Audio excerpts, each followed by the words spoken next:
Transition now. It is time to move beyond denial. We can no longer cling to the hope that economic growth will spontaneously return while simultaneously perpetuating the systems that cause its decline. How can we hope for a better future while continuing to degrade its very foundations? We must confront a critical reality.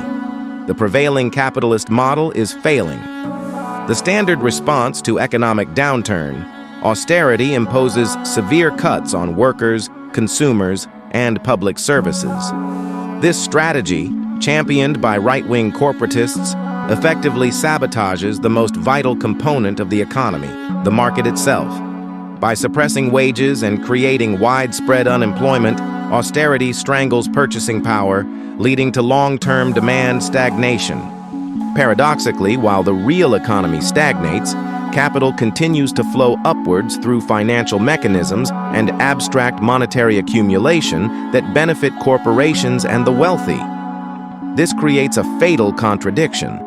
An economy that no longer requires a prosperous working class has eliminated its own consumer base. No workers means no purchasing power, no market, and ultimately, no functional economy.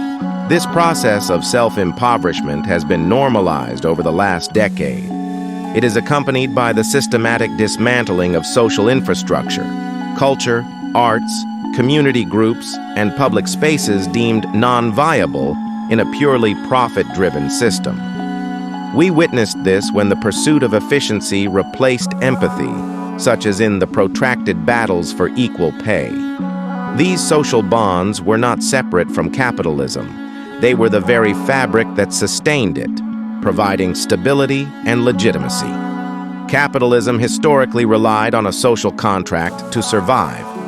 Now that this contract has been broken, the system is unraveling. This decline is structural and will not self-correct. We must stop scapegoating immigrants for this crisis. In fact, capitalism has long depended on immigrant labor for its survival into the 21st century. The system has always been fueled by the exploitation of working people and consumers to subsidize the luxuries of an elite few.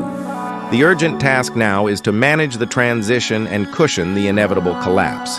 We must build robust socialistic structures such as strong public services, community ownership, and worker cooperatives to create a new foundation for society.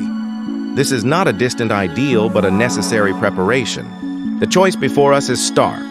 Corporate leaders have driven this system into the ground.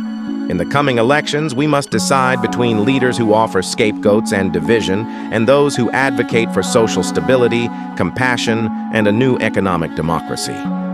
The choice is between moving forward toward a just society or accepting a descent into uncivilized decline.